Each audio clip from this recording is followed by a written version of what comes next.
Greetings and welcome to the Portraits in Fitness channel. My name is David, and I am not talking about portraits today. This is my 10th, I believe, update on my Carnivore lifestyle medicine application since I began in early May, and I'm rapidly approaching the magical, mystical 90-day mark, and very excited about that. So today, I'm extra excited to share some thoughts on a few things that inevitably anybody that is following this way of eating is going to encounter along the way. And that is specifically social issues and just how do you interact with others when you choose this way of eating? How do you stay on track?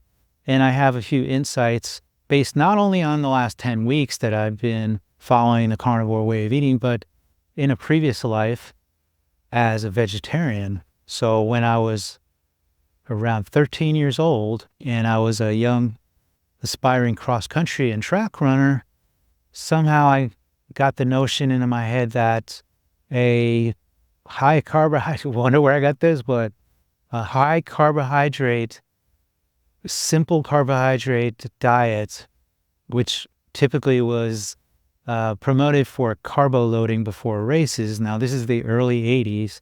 I'm 57.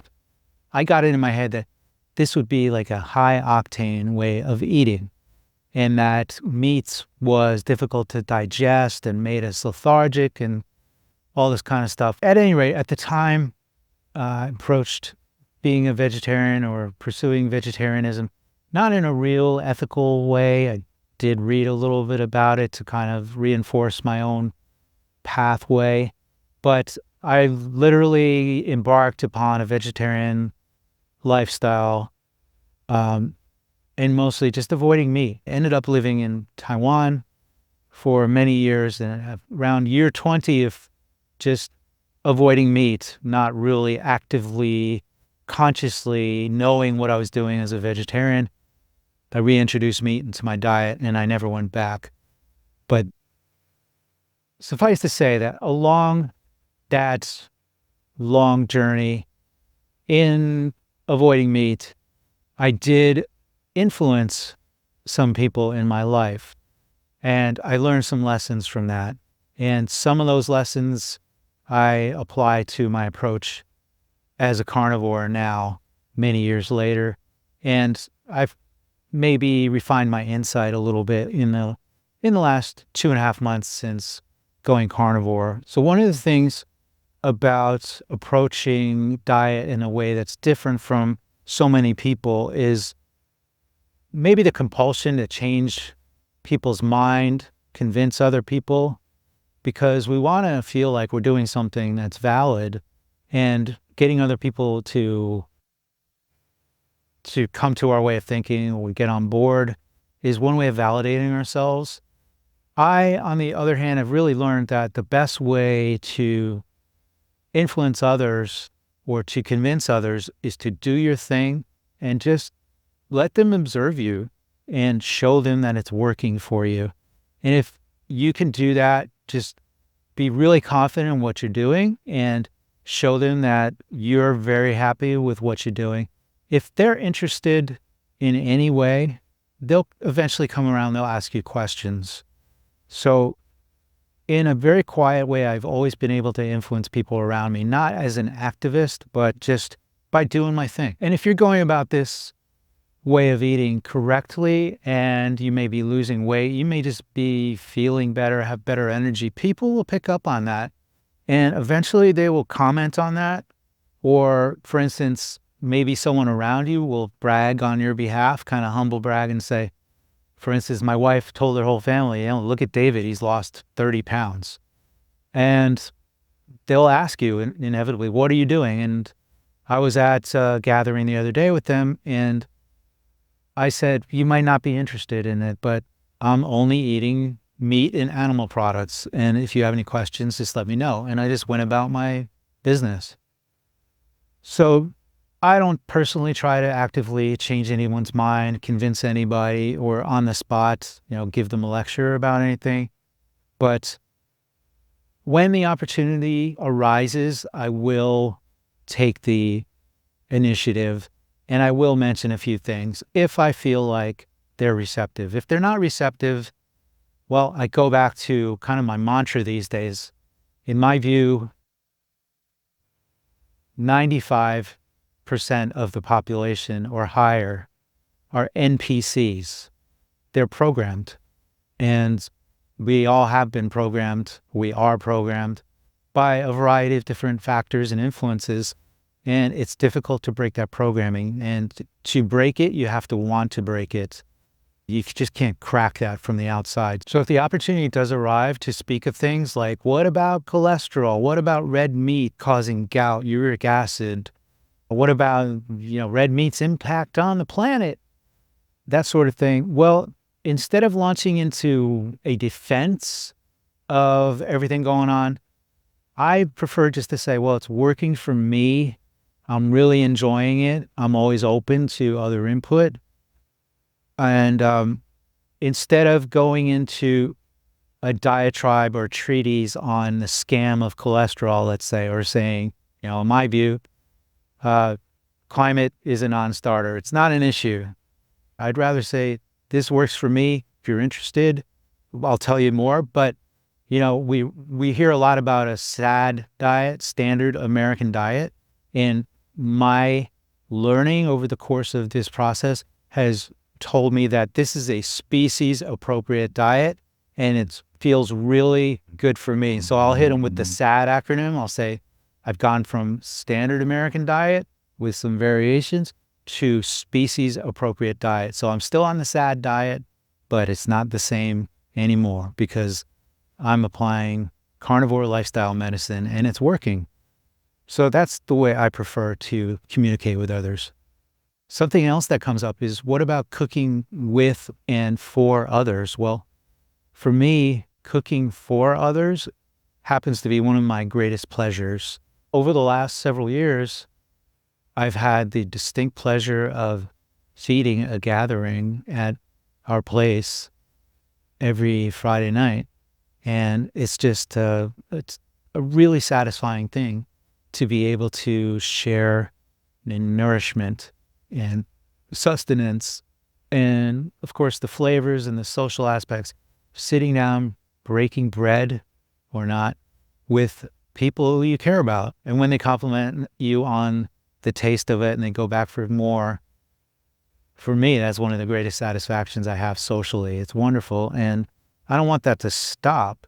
So I'm continuing to prepare food for others, but I'm finding ways to vary that and maintain my carnivore way of eating. So one thing that's going on is, we can miss out eating the food that we prepare, but we also get to oversee the preparation still because it's us in front of the frying pan or the air fryer, the oven. It's us doing the cooking and preparation.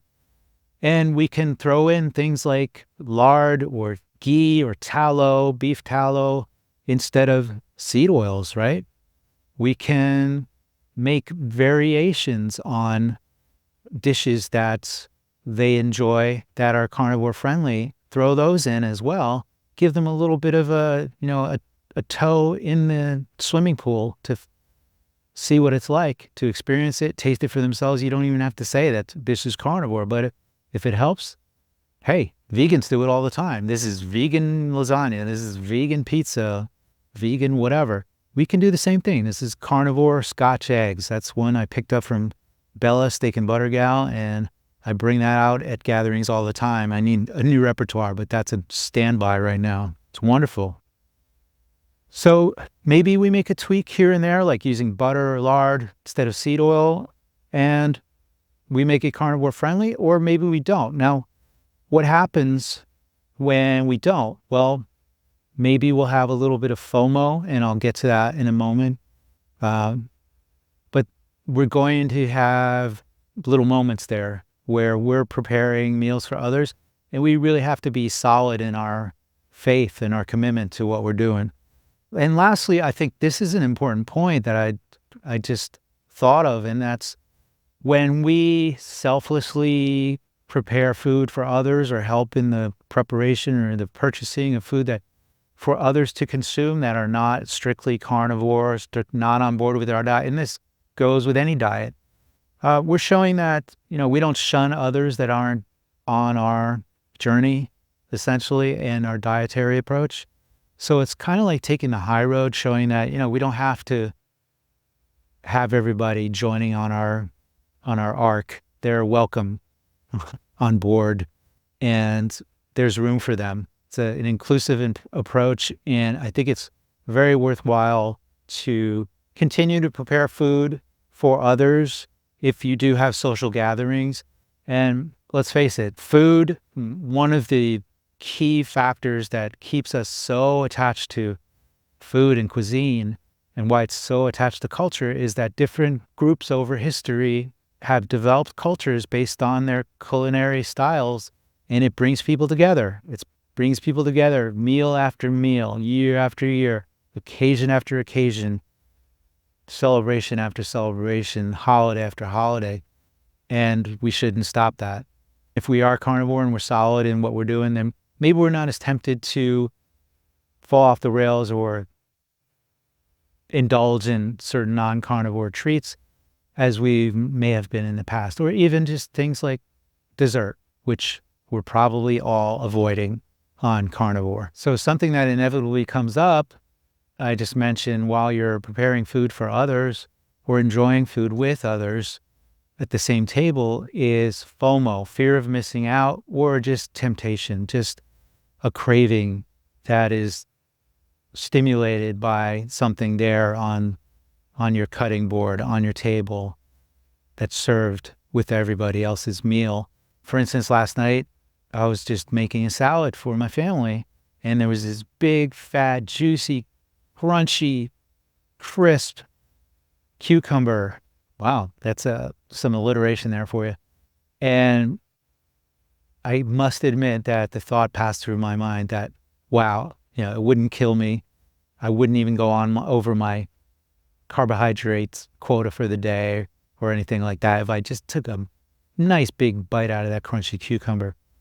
But just knowing that I'm satiated with carnivore, I resisted that temptation. I finished slicing that cucumber up, and that temptation and craving passed. But it in a way, it's kind of like meditation to me, where you let a thought occur, you note that thought, and you say, hello, thought, and you just let it pass. Okay, I had a thought about a cucumber. That's gone.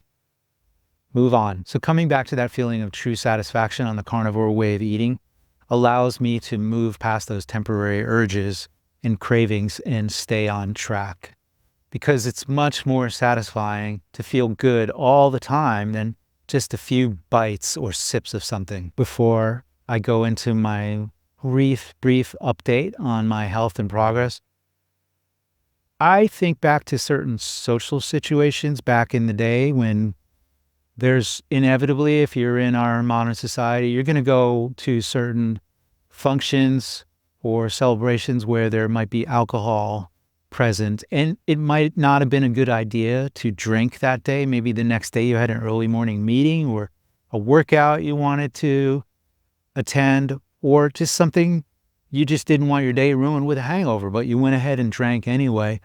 And think back to the regret you may have had. Then also, I'm sure there have probably been occasions where you just thought, maybe I'm not going to indulge today. Maybe I'll just have a sip of wine or nothing at all. And you let it pass, and you had some sparkling water or even Martinelli's or something like that. And the next morning you were able to get up. You felt great without a hangover. You felt great not having that burden, that post-alcohol heaviness. If it's beer at a baseball game, I know that feeling well. It's very filling. You feel fat and disgusting the next day. You probably fart up a storm.